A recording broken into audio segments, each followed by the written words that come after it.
فرزند زہرا یہ حالات برے ہیں۔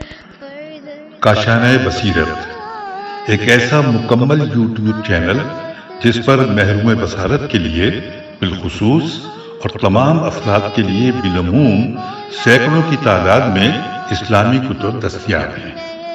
لہذا گزارش ہے کہ آپ اپنی ذمہ داری نبھاتے ہوئے کاشانۂ بصیرت کو سبسکرائب کرنے کے ساتھ ساتھ بیل آئیکن کو پریس کیجیے تاکہ آپ علم کے حصول کے ساتھ ساتھ مذہب اہل بیت کی اشاعت میں بھی اہم کردار ادا کرتے رہیں۔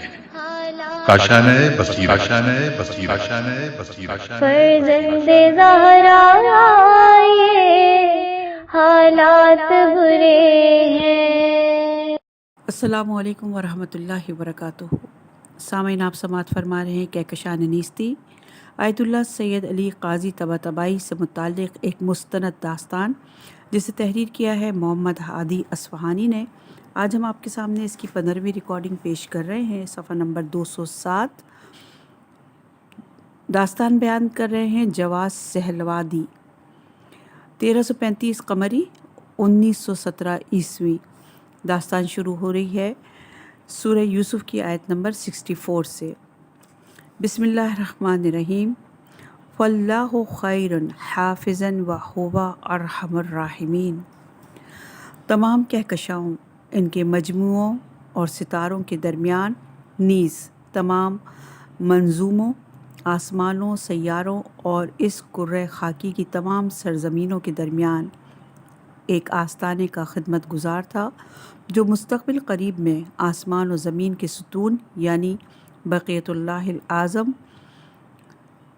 اجلہ تعالی فرجہ شریف کی منزل گاہ بننے والا تھا۔ وہ زمین جو خضر علیہ السلام کی گزرگاہ، ابراہیم اور ادریس علیہ السلام کا گھر، داؤد علیہ السلام کے جالوت سے جنگ کے لیے حرکت کی ابتدائی نقطہ تھی۔ وہ خاک جس پر نماز پڑھنا ایسا ہی ہے جیسے کوئی رسول اللہ صلی اللہ علیہ وآلہ وسلم کے خیمے میں عبادت کرے، اور جو بھی وہاں داخل ہو حاجت روا واپس ہوگا۔ اور وہ مسجد جس میں جو بھی پناہ حاصل کرے اس کے دل سے غم و اندوہ برطرف ہو جاتا ہے۔ مسجد سہلا وہی جگہ ہے جس کی جانب خدا بھر سے مومنوں کی روح کے پرندے عبادت اور ابا سالم المہدی اجلہ تعالی فرجہ شریف کی انفاس سے ہم آغوش ہونے کے لیے پر تولتے ہیں۔ میں طویل سالوں تک اس مسجد کا خادم تھا اور اپنی عمر کے بہت سے شب و روز اس اسرار آمیز زمین پر بسر کرتا رہا تھا۔ میں نے ایسے لوگ دیکھے کہ زمین پر اپنا بوجھ ہلکا کر لیتے اور ایک تنکے کی مانند سکون اور معنوی کشائش کے ساتھ اس سے خارج ہوتے۔ عاشقان امام عصر اجلہ تعالی فرجہ شریف جو شب بدھ اس سرزمین میں رت جگہ کرتے اور اپنے مولا کا اپنے دل کے نہا خانے میں مشاہدہ کرتے، ان کا نور اور اس مسجد کے زوار کی خدمت کے باعث کی جانے والی عنایتیں دیکھتا تو میرے وجود کا خمیر ولایت صاحب الامر علیہ السلام کے جام اور صحبہ سے سرمست ہو جاتا۔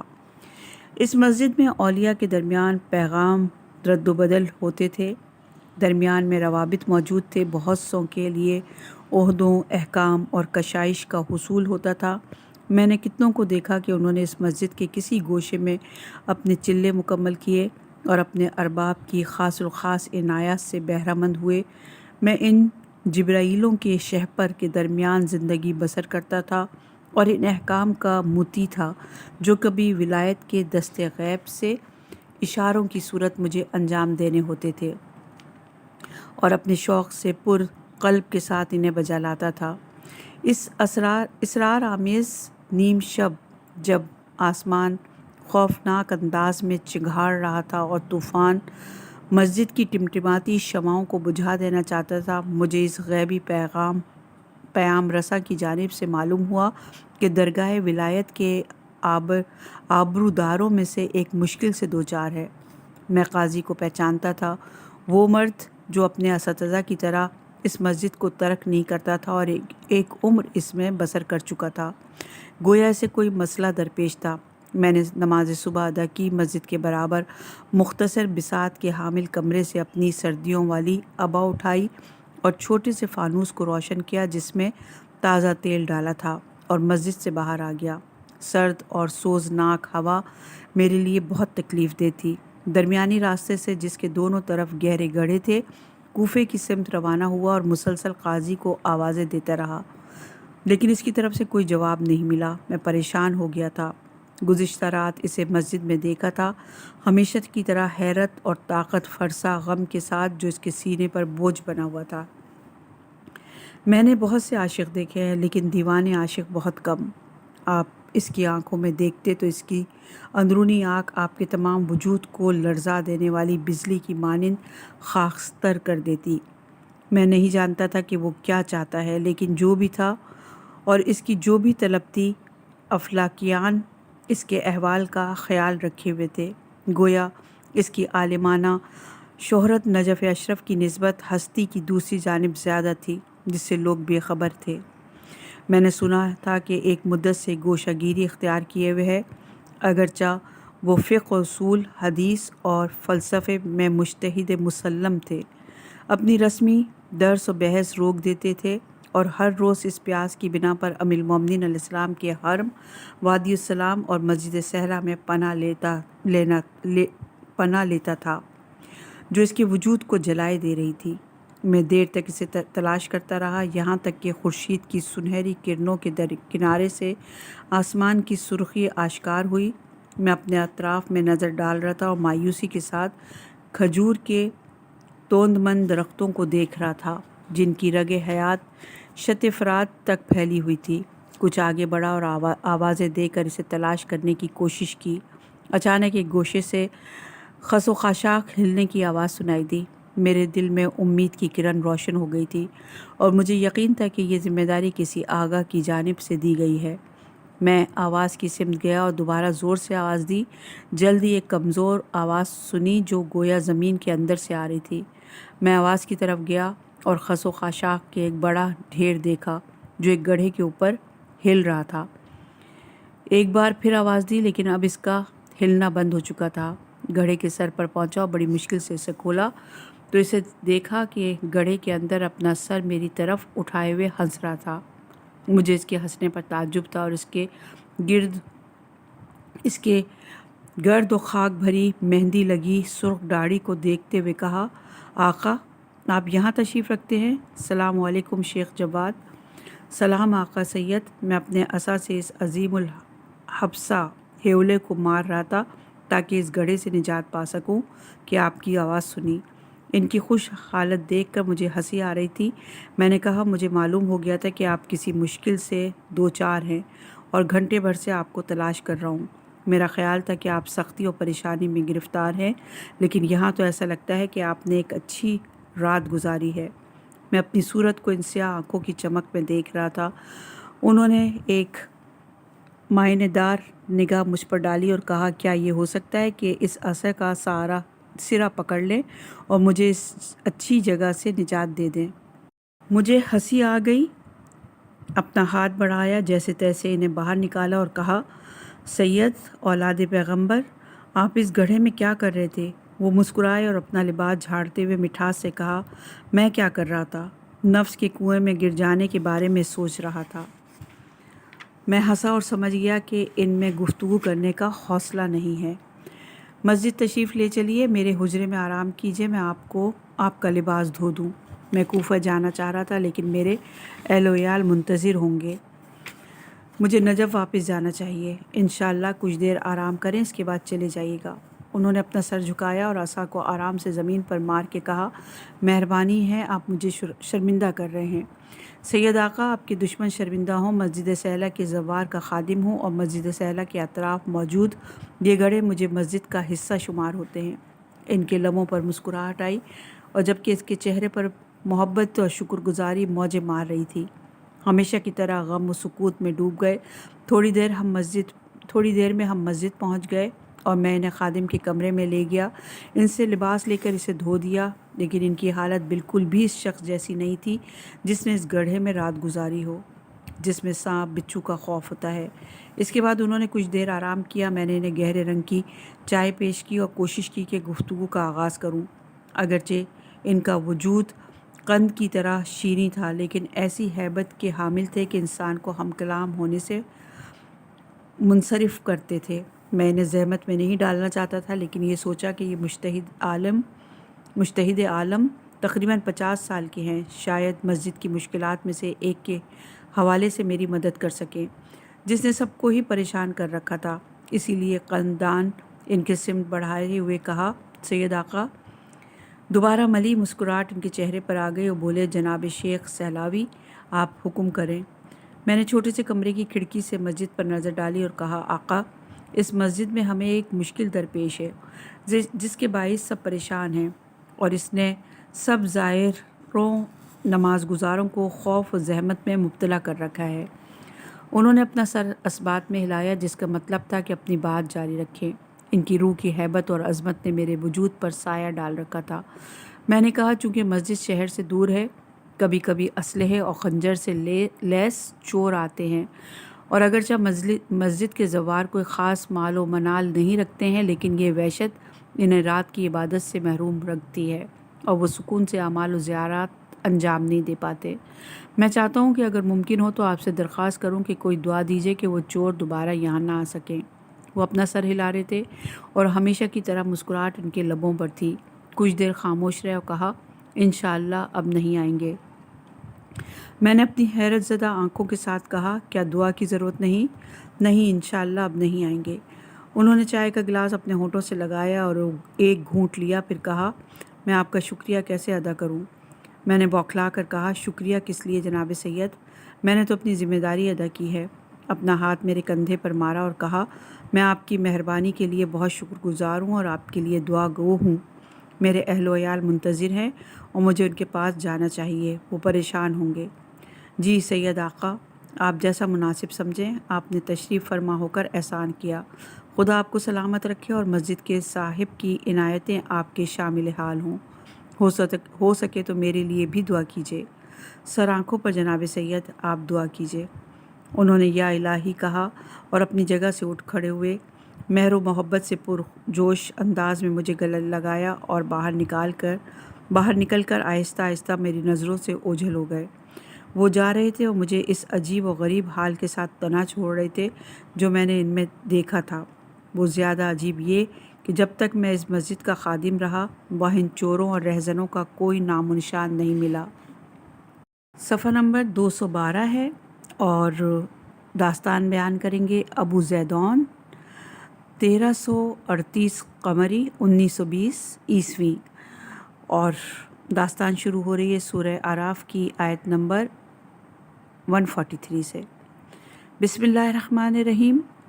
فلما تجلی ربہ للجبال جعلہ دکن وخر موسیٰ صاعقا۔ جب سے مجھے یاد ہے خود کو پہچانتا تھا، میری زندگی حقے کے دھوئیں، سستے سگار اور باپ کے انبار تلے گزری تھی میرا بچپن تشتری اور عراقی گلاس کے کھنکنے کی آوازیں سنتا گزرا اور چائے اور قہوے کی خوشبو میرے گوشت و خون میں شامل ہو چکی تھی۔ سالہ سال سے شور شرابے، شعر خوانی، گانے، ہنسی اور قہقہے جنہیں سن کر میں اپنے دانت بھینس لیتا تھا، میرے وجود میں جگہ پا چکے تھے۔ پلک جھپکتے ہی جب میں اپنے حواسوں میں آیا تو آگ کے الاؤ کا دھواں اور کوئلے کی راکھ جو ہر آخر شب میرے بالوں پر بیٹھتی تھی، دونوں مل کر میرے چہرے پر پڑ جانے والی بڑھاپے کی جھریاں پہلے سے زیادہ نمایاں کر رہی تھی۔ شارع عباس پر ایک چھوٹا سا قہوہ خانہ تھا جو مجھے اپنے والد سے وراثت میں ملا تھا، اور میں نے بچپن سے اس میں کام کرنا شروع کر دیا تھا۔ جب سے میں نے اپنے ہاتھ پیر پہچاننے شروع کیے تھے اور مجھے یاد آتا ہے، میں چائے انڈیلنے، چائے کے گلاس دھونے اور مسافروں اور زائروں یا ان بیکار نوجوانوں سے جنہیں پیسے برباد کرنے کے سوا کوئی کام نہیں تھا، مختصر رقم دریافت کرنے میں مصروف تھا۔ ایسا بہت کم ہوتا تھا کہ میں کسی سے بات کروں۔ لوگوں میں میرے لیے کوئی خاص کشش نہیں تھی اور وہ مجھے گہرے دھوئیں میں مخلوط سائے دکھائی دیتے جو کاؤنٹر پر سکے کھنکھناتے یا چکرانے کی آوازوں کے ساتھ نظروں سے اوجھل ہو جاتے تھے۔ میں کبھی بھی صحیح طرح یہ نہیں سمجھ پایا کہ شبہ جمعہ میں یہ شہر اس قدر پرہجوم کیوں ہو جاتا تھا۔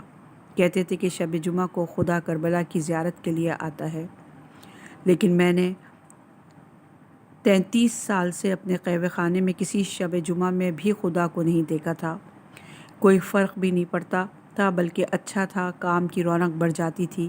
اسی لیے میں حسین علیہ السلام سے محبت کرتا تھا، یہی کہ ان کے زائرین اور مسافر ان کے مرقد کی زیارت کے لیے آتے ہیں۔ یہ قہوہ خانے کا کاروبار بہتر ہو جانے کے لیے اچھا تھا۔ ایسے بھی گاہک تھے جو کم تھے، لیکن انہیں دیکھ کر مجھے خوشی ہوتی تھی۔ جنہیں دیکھ کر میں خوش ہوتا تھا وہ گفتگو کرنے والے لوگ نہیں تھے، عام طور پر وہ ایسے افراد تھے جن کے چہرے پر بڑی خراش ہو، بھاری بھرکم ہاتھ یا بڑی مونچھوں والے ہوں، یا وہ لوگ جن کی زندگی درد و رنج سے بھری ہوئی ہو۔ وہ غم جو ان کے اندرونی درد کی گہری جڑوں والے درخت کا پھل تھا، اسے میں ان کے بزرگ اور پختہ ہونے کی نشانی سمجھتا تھا۔ میں نے ایسے گاہک دیکھے تھے جو قتل و خون کے بعد یہاں آتے تاکہ قہوہ پی کر اور دھوئیں کی مدد سے اپنے گناہوں کے زخم ضمیر کے قبرستان میں دفن کر دیں۔ ایسے چور جو کبھی گروہ کی شکل میں آتے اور جو فلس، دینار یا لیرہ ہتھیایا تھا، ان سے کھلے دل سے اور جتنا ممکن ہوتا چائے یا قہوہ پیتے۔ مجھے لوگوں کے باطن سے کوئی سروکار نہیں تھا۔ میں ایک سادہ سا قہوے والا تھا جو اپنی سرزمین میں سرگرداں تھا، جہاں معلوم نہیں کیوں آنکھ کھولی تھی، زندگی بسر کر رہا تھا۔ اہم یہ تھا کہ میرے بیوی بچے بھوکے نہ رہیں، جو میرے صبح و شام محنت کے باعث کم ہی پیش آتا تھا۔ بہت سالوں تک سب کچھ یکسانیت کی حامل موسیقی کی مانند چل رہا تھا۔ میرے وجود کو ایک طوفان نے اپنی لپیٹ میں لے لیا۔ ایک مدت سے میری صورتحال تبدیل ہو گئی تھی۔ میں فکر میں ڈوب گیا تھا۔ میرے خیالات کا سلسلہ عجیب و غریب اور نئے اندیشوں تک پہنچ رہا تھا۔ میں اس تمام دھوئیں، گاہکوں کے ہنسنے اور شور شرابے کی آوازوں کے درمیان زندگی کے معنی پر غور کرتا تھا۔ جدید اور میری طویل زندگی کی عادت سے ہٹ کر میں جتنا بھی سوچتا، ان افکار کا ماخذ کیا ہے سمجھ نہیں آتا تھا، یہاں تک کہ اپنے ذہن میں پیدا ہونے والے ان سوالات کی علت اور سرچشمہ سمجھ میں آ گیا۔ سب کچھ نئے گاہک کی بنا پر تھا۔ وہ شخص ان تمام گاہکوں سے مختلف تھا جنہیں اتنے سالوں میں قہوہ خانے میں دیکھ چکا تھا۔ جب بھی وہ قہوہ خانے میں آتا تو میرے دماغ کے تمام خلیے چیخ اٹھتے، کیا مولوی بھی قہوہ خانے میں آتا ہے؟ وہ جب بھی آتے، بدمعاش قسم کے گاہک کن اکھیوں سے ایک دوسرے کو دیکھ کر طنزیہ مسکراتے۔ جو زیادہ قلاش اور لاابالی تھے وہ زور زور سے بیہودہ لطیفے سناتے تاکہ انہیں قہوہ خانے میں بیٹھنے سے بیزار کر دیں، لیکن وہ اس سیاہ پرانے اور بد رنگے عمامے، سرخ مہندی لگی داڑھی اور عصا کے ساتھ گویا نہ انہیں دیکھتے تھے اور نہ ہی ان کی آواز سنتے تھے، جیسے شدید الجھن میں مبتلا ہوں۔ بالکل معلوم نہیں ہوتا تھا کہ وہ کہاں ہیں اور کیا سوچ رہے ہیں۔ وہ آتے گونگے اور دنگ رہتے ہوئے اس عربی میں جس سے ترکی لہجہ جھلکتا تھا، چائے کے لیے کہتے، چوتھائی گھنٹہ بیٹھتے، چائے پی کر محبت بھرا شکریہ ادا کرتے اور چلے جاتے۔ میں آہستہ آہستہ سمجھ گیا تھا کہ وہ کون سے دنوں میں آتے ہیں۔ جمعرات کی عصر یا شب جمعہ کی صبح کے قریب وہ دکھائی دیتے تھے۔ وہ جب بھی بیٹھتے ان کے گرد بدمعاشوں کی سرگوشیاں اور بکواسیات سے شور مچ جاتا تھا، لیکن وہ تو جیسے کسی نے کچھ کہا ہی نہ ہو، شیریں انداز میں مسکراتے اور سب کو اپنی نافذ نگاہ سے زندان سکوت میں محبوس کر دیتے۔ میرے لیے سب سے زیادہ اہم ان کے چہرے پر موجود وہ شکوہ مند غم تھا جس میں لائق تعریف عظمت کی آمیزش تھی۔ مجھے ان کا نام معلوم نہیں تھا، لیکن لگتا تھا کہ نجف سے آتے ہیں۔ 53-54 سال سے زیادہ کے نہیں تھے، لیکن جب بھی آتے کیتلیوں اور قہوہ خانے کے برتنوں جو کہ جلتے کوئلوں پر کھول رہے ہوتے، ان کے درمیان سے انہیں دیکھنے میں محو ہو جاتا تھا۔ میں یہ چھپا نہیں سکتا تھا کہ ان کے آنے کا انتظار بھی کرتا تھا، اگرچہ ہر بار یہ جانتا تھا کہ وہ شکر کے ساتھ پر رنگ چائے پیتے ہیں۔ میری خواہش ہوتی تھی کہ یہ بات خود ان سے سنوں۔ معلوم نہیں کیوں لیکن میرے وجود پر غیر معمولی تاثیر کے حامل تھے۔ جب بھی خیمہ خانے میں اپنا قدم رکھتے میرے اندر زلزلہ آ جاتا اور زندگی کے معنی، روزمرہ کی زندگی کی علت اور یہ کہ میں نے کس کام میں اپنی زندگی بسر کی ہے، سب سوالات میرے وجود میں ایک انتشار پیدا کر دیتے تھے۔ میں کہاں اور یہ باتیں کہاں، لیکن یہ خیالات مجھے چھوڑتے نہیں تھے۔ انہیں دیکھے ہوئے چند دن گزر جاتے اور یہ اندرونی فریادیں کم رنگ ہونے لگتی۔ ہفتے کا آخر ہو جاتا اور وہ دوبارہ آ جاتے۔ 15 منٹ بیٹھتے اور مجھے ہفتے بھر کے لیے پاگل کر دیتے۔ اب میں انہیں دیکھنے کی عادت میں مبتلا ہو چکا تھا۔ خیمہ خانے کے گوشے میں اس ٹوٹی کرسی پر ان کے بیٹھنے کا انتظار کرتا۔ کچھ عرصے بعد میں نے محسوس کرنا شروع کیا کہ وہ سارا ہفتہ میرے ساتھ ہوتے ہیں۔ ان کی فکر، ان کا خیال، ان کا بارعب پر محبت اور دلربا چہرہ۔ وہ کون تھے جنہوں نے مجھے اس طرح اپنا اسیر بنا لیا تھا؟ وہ جادوگر تو نہیں ہو سکتے تھے۔ میں نے جادوگر بہت دیکھے تھے، وہی جو بغداد سے آتے اور کربلا کی گلیوں میں لوگوں کو شعبدے دکھاتے، لیکن وہ نہ تو کوئی بات کرتے اور نہ ہی عجیب و غریب حلیہ رکھتے تھے۔ وہ کسی چیونٹی تک کو تکلیف نہیں پہنچاتے تھے۔ آخر کار ایک دن میں نے فیصلہ کیا کہ ان سے بات کروں۔ میں ان کے سامنے گیا اور ان کی گرجنے والی آنکھوں میں غور سے دیکھنے لگا، گویا ان کی آنکھوں کی پتلیاں لامحدود تھیں۔ میں نے اسی لمحے محسوس کیا کہ میرے وجود کا ایک ایک جوڑ زبان بن گیا ہے اور ان سے بات کرنا چاہتا ہے۔ عربی حقوں کا دھواں میرے سر کے چاروں طرف گرد باد کی طرح چکر آنے لگا تھا، لیکن میں نے جتنی بھی کوشش کی یہ دیکھا کہ میری زبان پر ہزاروں تالے پڑے ہوئے ہیں۔ اس خیال سے کہ مجھے پاگل نہ سمجھا جائے، اپنے ہاتھ میں کپڑا لیے ان کی کشش کا اسیر ہوتے ہوئے میز صاف کرنا شروع کر دی اور کہا، آپ ہمیشہ والی چائے پئیں گے؟ انہوں نے سلام کیا، سکہ نکال کر میرے ہاتھ پر رکھا اور اپنا سر اثبات میں ہلایا۔ میں پیچھے پیچھے مبہم سکوت کے ساتھ، اس لرزش کے ساتھ جو میرے تمام وجود کو درگوں کر رہی تھی، خیمہ خانے کے کاؤنٹر کی جانب چلا اور انہیں خیرہ ہو کر دیکھتے ہوئے کاؤنٹر کے پیچھے موجود کرسی پر بیٹھ گیا۔ اس تمام مدت میں ان کے چہرے سے مسکراہٹ محو نہیں ہونے پائی تھی، اور میں یہ نہیں جانتا تھا کہ وہ در حقیقت کون ہیں جنہوں نے یہ بلا میرے سر پر نازل کی ہے۔ لیکن اس وقت زیادہ وقت نہیں گزرا کہ اچانک ایک لاغر اندام جوان، 24 سال سے زیادہ کا نہیں رہا ہوگا، متعجب آنکھوں اور غصے کی حالت میں تیزی سے اندر آیا اور ان کے سامنے بیٹھ کر گفتگو کرنے لگا۔ میں اسے نہیں جانتا تھا، سید بھی گویا اسے نہیں پہچانتے تھے۔ کچھ وقت گزرا اور میں نے ہمیشہ کی طرح ان کے لیے پررنگ چائے اونڈیلی، لیکن دیکھا کہ وہ جوان ان سے غصے سے باتیں کر رہا ہے، جبکہ سید اسے سکون سے جواب دے رہے تھے۔ سید نے جلد ہی اپنا چہرہ میری جانب موڑا اور اپنی محبت بھری نگاہ سے مجھے الٹنا پلٹنا شروع کیا۔ میں بھی اس چڑیا کی مانند جو شکاری کے جال میں پھنس گئی ہو، ان کی مٹھی میں تھا اور یہ نہیں جانتا تھا کہ بیچارہ ہونے والا ہوں اور اب انہیں خیمہ خانے میں نہیں دیکھوں گا۔ وہ مجھے دیکھ رہے تھے کہ میں نے اپنے وجود کے اندر سے ایک آواز سنی جو کہہ رہی تھی، ابو زیدان، انسان 50 سال کے قریب ملک الملک اور ملکوت کے سلطان کا ہم جوار رہے، لیکن فقیر، نادار، بے معرفت اور سرگرداں رہتے ہوئے زندگی بسر کرے۔ یہ صدا گویا 1000 گنا ہو کر جیسے میں پہاڑوں کے درمیان کھڑا ہوں اور اس کی بازگشت میرے وجود کے ذرے ذرے کو جنون کی جانب کھینچ رہی ہو۔ میرے وجود میں شعلہ ور ہوئی اور پھر کبھی بھی مجھے ترک نہیں کیا۔ وہ اپنی جگہ سے اٹھے۔ جوان نے احتراماً اپنا ہاتھ ان کے آگے دراز کیا تاکہ پہلے وہ خیمہ خانے سے باہر نکلیں۔ سید دوبارہ پلٹے، محبت بھری نگاہ ڈالی اور گویا میرا دل اپنی جگہ سے اکھاڑ دیا۔ پھر منہ پھیرتے ہوئے خدا حافظی کے لیے اپنا ہاتھ اٹھایا اور خیمہ خانے سے باہر نکل گئے۔ میں نے کاؤنٹر پر موجود سکے اور دہکتے کوئلوں پر پررنگ چائے کو دیکھا اور اپنے وجود میں حسین علیہ السلام کے لیے شدید جوش و خروش محسوس کیا۔ وہ اپنا کام کر گئے تھے۔ صفحہ نمبر ہے 217 اور داستان بیان کریں گے سید ہاشم حداد، 1338 قمری 1920 عیسوی۔ داستان شروع ہو رہی ہے سورہ نحل کی آیت نمبر 7 سے۔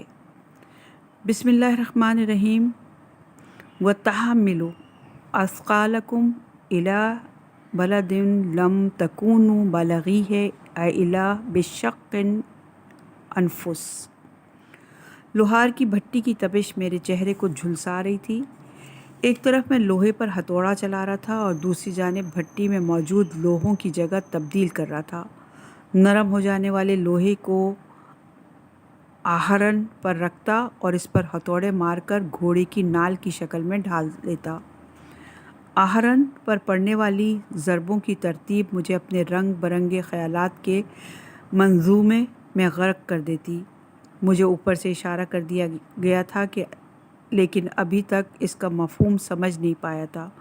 لامحالہ طلب میں پڑ گیا تھا جو بھی میرے خیال میں میری آتش قلب کو ٹھنڈا کر سکے، اس کی خدمت گزاری کا میں دل و جان سے خریدار تھا۔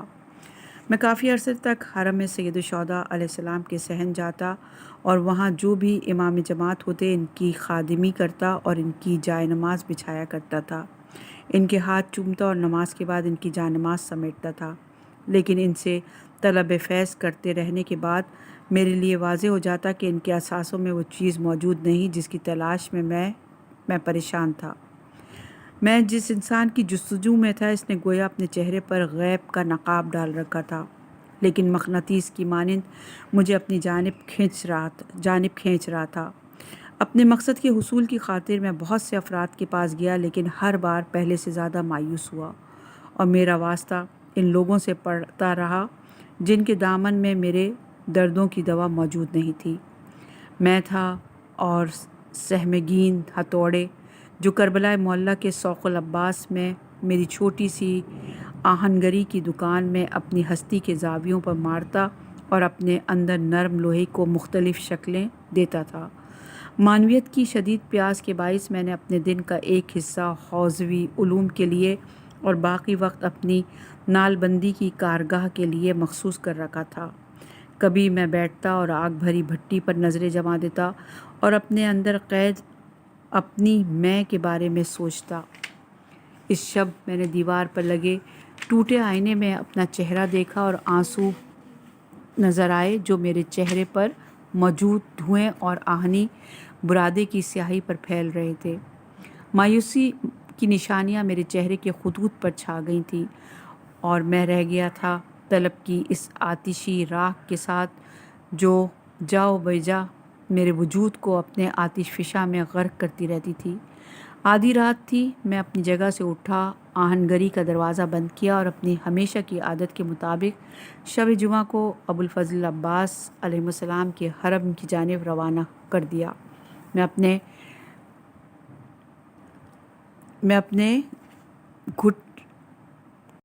میں اپنے گٹھے پڑے ہاتھ میں تسبیح لیے ذکر میں مشغول اور خیالات میں گم شارع عباس پر واقع قہوہ خانے کے سامنے سے گزر رہا تھا۔ میں نے محسوس کیا کہ میرے پاؤں اپنی جگہ جم گئے ہوں۔ اپنا چہرہ پھیرا اور جو کچھ دیکھا تھا اس پر گہری نظر ڈالی۔ یہ روحانی سید جس نے علماء کا لباس پہنا ہوا تھا، وہ اس سگریٹ، سگار اور حقے کی دھوئیں کے درمیان قہوہ خانے میں بیٹھا ہوا انتہائی لا تعلقی سے دیوار سے ٹیک لگائے ہوئے تھا۔ میں نے زیر لب استغفر اللہ کہا اور یہ اپنی ذمہ داری محسوس کی کہ اسے تذکر دوں اور اس کے لباس کی اہمیت اسے آگاہ کروں۔ اسے بتاؤں کہ قہوہ خانہ اس جیسے شخص کی جگہ نہیں ہے، وہ بھی روحانیت کے لباس میں۔ میں قہوہ خانے میں داخل ہوا اور اس کے سامنے بیٹھ کر کہا السلام علیکم۔ اس کی آنکھیں سیاہ تھیں اور ان کے نیچے گہری جھریاں پڑی ہوئی تھیں۔ میری آنکھوں میں دیکھا اور کہا وعلیکم السلام۔ میں اس لیے آیا تھا کہ اسے تذکر دوں کہ تم یہ کیا کر رہے ہو، لیکن میں نے محسوس کیا کہ اس کی محبت میرے دل میں جوش مار رہی ہے۔ اپنا گلا صاف کیا اور پہلے سے بڑھ کر احترام کے ساتھ کہا سید بزرگوار، میں یہاں سے گزر رہا تھا، آپ کو قہوہ خانے میں دیکھا، آپ یہاں کیوں بیٹھے ہوئے ہیں؟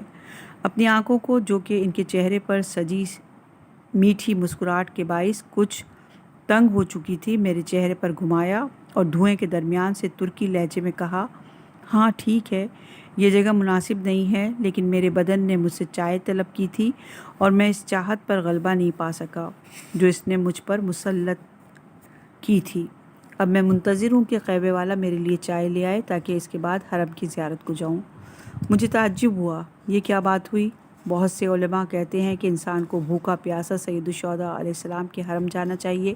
یہ کیسی بات تھی؟ ان کے چہرے پر بزرگواری اور وقار کا نشان واضح تھا اور انہوں نے گویا میرے قلب اپنے قبضے میں لے رکھا تھا۔ میرے اندر سے آواز آئی، کیا معلوم یہ وہی سید ہیں جنہیں تم ایک عرصے سے تلاش کر رہے ہو؟ میں نے دروازے کی جانب اشارہ کر کے کہا، میں سردار میرا گھر یہاں سے قریب ہے۔ کیا ہو سکتا ہے کہ آپ تشریف لائیں اور وہاں جیسے چاہیں چائے نوش فرمائیں۔ انہوں نے معنی دار خاموشی اختیار کی جس میں شرم و حیا کی آمیزش تھی، اور چہرہ گھما کر کاؤنٹر کی جانب قیبے والے کو ایک نظر دیکھا اور کہا، آپ کو زحمت ہوگی۔ نہیں جناب سید، میں علماء سے محبت کرتا ہوں، سادات کی تو بات ہی اور کیا ہے۔ یہ اپنی جگہ سے اٹھا اور وہ بھی کھڑے ہو گئے۔ میں نے قیبے والے کو دیکھا جو محبوط ہو کر انہیں دیکھ رہا تھا۔ میں نے احتراماً پہلے انہیں آگے کیا تاکہ قیبہ خانے سے نکل جائیں۔ وہ آگے بڑھے اور قیبہ خانے کے دروازے پہ پہنچ کر دوبارہ پلٹے اور قیبہ خانے کے مالک پر محبت بھری نظر ڈال کر باہر نکل گئے۔ میں نے انہیں اپنے مہجر گھر کی جانب روانہ کیا۔ وہ عصا ہاتھ میں لیے ذکر کرتے ہوئے میرے ساتھ چلنے لگے۔ ہم گھر میں داخل ہوئے۔ بیٹھنے سے پہلے انہوں نے قبلے کی سمت پوچھی، دیر تک عبادت کی اور پھر صبح کی نماز ادا کی۔ اس کے بعد طویل سجدے میں چلے گئے، پھر اٹھے اور عجیب حالت میں دیر تک فکر میں مشغول رہے۔ جب میں نے دیکھا کہ ان کا کام مکمل ہو چکا ہے، ترش چائے جسے میری بیوی ہدیہ نے دم کیا تھا ان کے لیے لے آیا۔ انہوں نے اپنی ابا کی جیب سے کپڑا نکالا جس میں مختصر روٹی اور کچھ پنیر تھا، اسے بیچ میں رکھا اور ہم نے کھانا شروع کیا۔ خورشید کی روشنی ہمارے چھوٹے سے گھر کی کھڑکی سے کمرے میں آ رہی تھی اور ان کے براق اور عجیب آنکھوں کو مزید پراسرار بنا رہی تھی۔ جب میں ان سے کچھ مانوس ہو گیا اور انہیں سکون، محبت اور بزرگواری کا سمندر پایا تو خود کو اجازت دی کہ ان سے پوچھوں کہ وہ قیبہ خانہ کیوں جاتے ہیں اور ان باتوں کا لحاظ رکھنا چاہیے کیوں نہیں رکھتے۔ میں ان کے سامنے دو زانو بیٹھا ہوا تھا اور وہ خاموش تھے۔ میں نے سکون کے ساتھ، جس میں میری آواز کی شجاعت اور جرأت کی چاشنی موجود تھی، کہا، آقا جان، آپ محترم سید ہیں، چائے پینے کے لیے کیوں صف علماء سے خارج ہو کر قیبہ خانے تشریف لے جاتے ہیں جہاں ہر کس و ناکس جاتا ہے؟ کیا آپ کے لیے ممکن نہیں تھا کہ اپنی ہوائے نفس کا مقابلہ کریں؟ وہ مسکرائے جیسے میرے بے تجربے اور خام ہونے کو یاد دلا رہے ہیں، اور چائے کے گلاس کو ہلاتے ہوئے کہا، بہتر ہے کہ میں اپنے سفر کی داستان آپ سے بیان کروں۔ میں ان کی آنکھوں میں نظریں جمائے ہوئے منتظر تھا کہ وہ کیا کہتے ہیں۔ پرکشش خلق اور خو سے انہوں نے اپنی بات جاری رکھی، جب میں اپنی مرحومہ بیوی کے ساتھ تبریز سے نجف اشرف کے لیے روانہ ہوا تھا تو ہم سے چند آگے قافلے تھے اور بعض ہمارے پیچھے آ رہے تھے، لیکن ہمارا قافلہ کئی منزل سب سے آگے پہنچ گیا۔ کیا آپ نہیں پوچھنا چاہیں گے کہ ایسا کیوں ہوا؟ میں نے کہا، کیوں نہیں، میں جاننا چاہتا ہوں۔ بات یہ تھی کہ ہمارے کاروان کے خدمت گزاروں کا سرپرست قافلے کے حیوانات کا مالک بھی تھا اور بہت تیز مزاج اور بد اخلاق شخص دکھائی دیتا تھا۔ یہ اس کی عادت تھی کہ راستے میں ہر منزل گاہ پر ہمیں چھوڑ دیتا اور پہلے گھوڑوں اور خچروں کے پاس جاتا اور ان کی دیکھ بھال کرتا اور ہمارے پاس نہیں آتا تھا۔ کچھ لوگوں نے اس سے اعتراض کیا، تم مسافروں کا خیال رکھنے کے بجائے پہلے حیوانوں کی دیکھ بھال کرتے ہو اور ہمیں بھوکا پیاسا چھوڑ دیتے ہو۔ اس نے مذاق کے انداز میں جواب دیا، اس کا نتیجہ تم لوگ کل صبح دیکھو گے۔ اسی وجہ سے تبریزیوں کا قافلہ تمہارے قافلے کی نسبت جلدی نجف پہنچ گیا، کیونکہ وہ حیوانوں کا خیال رکھتا تھا اور حرکت کے وقت گھوڑے چاق و چوبند ہوتے تھے اور وہ قوت اور قدرت کے ساتھ حرکت کرتے، لیکن دوسرے قافلے والے خود میں مشغول ہو جاتے اور بے زبان حیوانات پر توجہ نہیں دیتے تھے۔ شاید انہیں معلوم ہی نہ ہوتا تھا کہ انہوں نے کچھ کھایا بھی ہے یا نہیں، پانی پیا ہے یا نہیں، کوئی چوٹ تو نہیں لگی۔ جب صبح کے وقت وہ حیوانوں سے کام لینا چاہتے تو وہ رم کرتے اور بھاگ جاتے۔ آخرکار تاخیر سے نجف پہنچے۔ اب اگر آپ میری بات کا مطلب سمجھے ہوں تو ہمارا یہ بدن ہمارے لیے خچر کی مانند ہے۔ آپ جتنا بھی اس کی معقول خواہشات پوری کریں، اتنا ہی زیادہ اس پر سواری کر سکتے ہیں اور اس سے کام لے سکتے ہیں۔ ممکن ہے کہ اس بدن کو ایک پیالی چائے کی ضرورت ہو، لیکن ہمارے لیے قہوہ خانے میں بیٹھنا برا ہے۔ لیکن اگر اس ہجوم میں آپ قہوہ خانے کے کسی گوشے میں بیٹھ کر چائے پی لیں تو آپ کی فرضی اور خیالی شخصیت کو کوئی دھچکا نہیں پہنچتا ہے جو آپ نے اپنے لیے تراش رکھی ہے۔ میں ایسا ہوں کہ خود کو حق کے حوالے کر دیا ہے۔ اگر خداوند رحمت و عنایت فرمائے اور چاہے کسی اور جگہ میری قسمت کرے تو اطاعت امر میں کمی نہیں کروں گا اور اس کا شکر گزار رہوں گا۔ جواب عجیب تھا۔ اس تمام وقت کہ میں ان کے الفاظ اور ان سے استفادے کی کیفیت میں جذب تھا، متوجہ ہوا کہ انہوں نے بلا سوچے سمجھے یہ کام نہیں کیا ہے، کیونکہ کربلا میں کوئی جگہ نہیں تھی، اس لیے وہ قہوہ خانہ جاتے تھے۔ اب مجھے ان کی مصاحبت میں بہت مزہ آنے لگا تھا۔ آہستہ آہستہ محسوس ہونے لگا تھا کہ وہ وہی ہیں جن کی تلاش میں نے زمین و زمان کو زیر و زبر کیا تھا۔ اگرچہ ہماری زیادہ تر گفتگو قہوہ خانہ، گھوڑے اور خچر کے بارے میں ہوئی تھی، لیکن میں نے ان کے کلام میں وہ حکمت پائی جو کہ عقل و فہم کے عظیم منبع سے پھوٹتی تھی۔ میں نے ان کے لیے دوسری چائے اونڈیلی اور کہا، آپ نجف میں تشریف رکھتے ہیں، درست ہے؟ ہاں، مولائے محی الدین کے زیر سایہ ہوں۔ اگر آپ نجف تشریف لائیں تو ہندیوں کے مدرسے ضرور آئیے تاکہ ہم آپ کی خدمت کر سکیں۔ میرا ایک چھوٹا سا حجرہ ہے، میرا گھرانہ بڑا ہو گیا ہے اور کبھی فراغت کے لیے وہاں چلا جاتا ہوں۔ میرے وجود میں امید کا چشمہ پھوٹ پڑا تھا۔ چائے کا گلاس تشتری میں رکھا، انہیں تھمایا اور کہا، بہت خوشی سے جناب سید، کیا ممکن ہے کہ آپ کا نام جان سکوں؟ آپ کا مخلص سید علی ہوں۔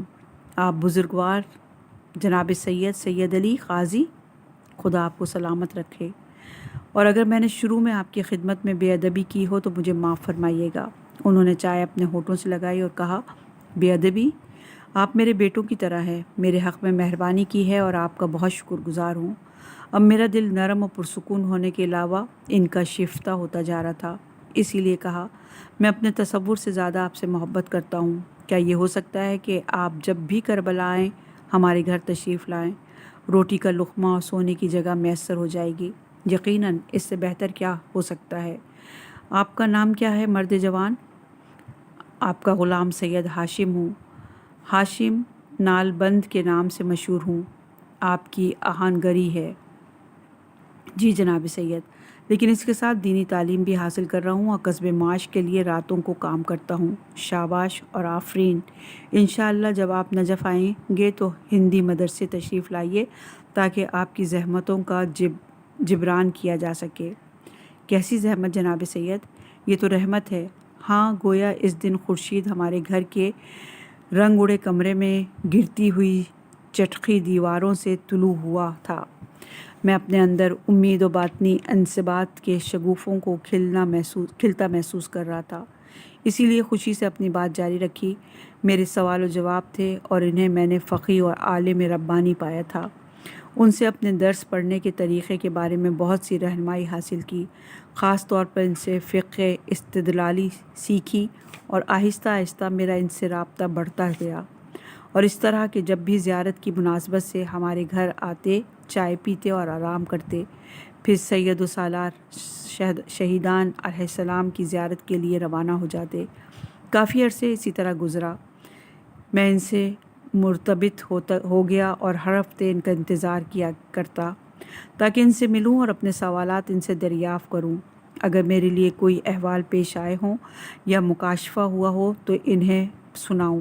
میں نے یہ مدت کربلا میں گزاری اور ان کے دستورات پر عمل کرنے، کام کرنے اور پڑھنے میں مصروف رہا، یہاں تک کہ میری آہن گیری میں وہ حادثہ جو میں نہیں چاہتا تھا واقع ہو گیا، اور میں مجبور ہوا کہ کچھ عرصہ کربلا سے باہر چلا جاؤں اور نجف اشرف میں مقیم